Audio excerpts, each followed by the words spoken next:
seasonal, local, regional. We got our heads around it when it comes to tomatoes and potatoes and different kinds of fruits and vegetables, but how about seafood? When it comes to supporting these fishermen and buying local, seasonal, regional fish can literally save the fleet.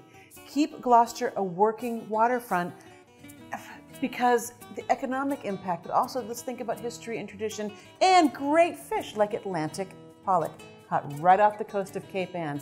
This is a low in saturated fat. It's an excellent source of protein, B12.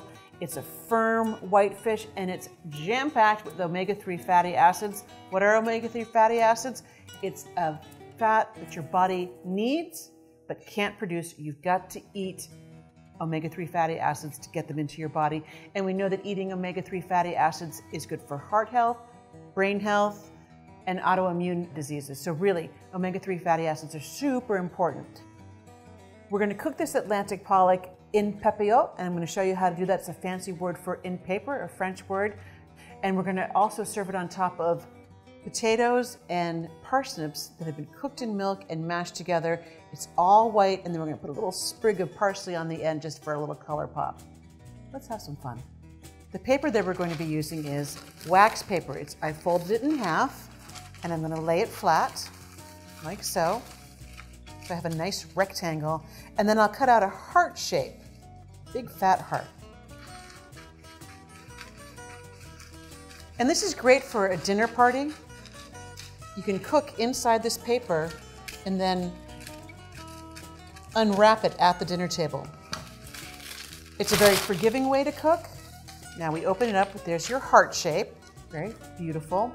I'll place the fish down in the center, and then I'm going to put a compound butter on top of it. And this is actually called Gloucester butter. It's a Gloucester-made product. It's butter and herbs, essentially a compound butter made by Snap Chef. So the fish and the butter are on one side, wrap it over, and then crimp the edges. And you want to have about a ½ inch or an inch of space in between the edge, the rim, and then the piece of fish that you're cooking, because what's going to happen is as the butter melts, that will release liquid and beautiful flavor, and the fish will start to release juices as well. And so you want to be able to almost poach it inside that paper. Very, very moist, delicious. All those flavors are going to meld together. Then we pick up the packet, place it on a rim sheet pan, and into the oven.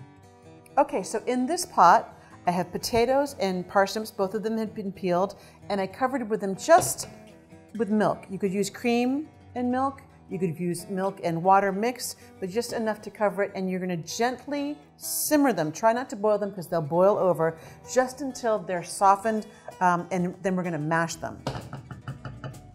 But we're going to add some butter to our mash and a wee bit of nutmeg, just a little pinch, so that the nutmeg is this flavor in there when you bite it and you say, what is that? It's nutmeg. That's what it is. That goes in there. And then mash it together. If you don't have parsnips, you could use equal parts potato and turnip, equal parts potato and celery root. Any nice root vegetable with potato will work. And if you didn't have parsnips or celeriac or turnips, you could just use mashed potatoes. It's fine.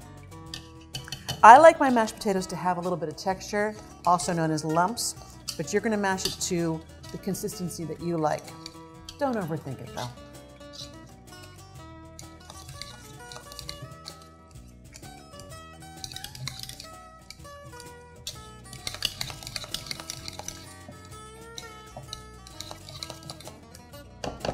Now I'll give it a taste. Oh, that's really good. Super simple. So even if you weren't cooking fish or any other protein, you've got your mash.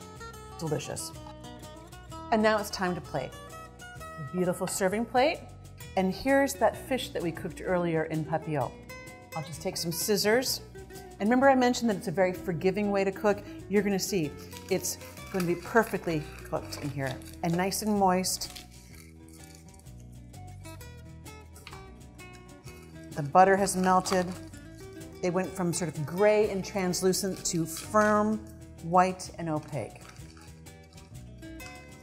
Look at that, that's beautiful. Onto our serving plate, like so. Alongside this lovely mash that we made. Remember again, we used potatoes and parsnips cooked in milk with a little bit of nutmeg, salt, and pepper. And there you have it. It's looking a little white to me, so I'm just gonna put this sprig of parsley in there. Super easy, super fast, super healthy, super delicious.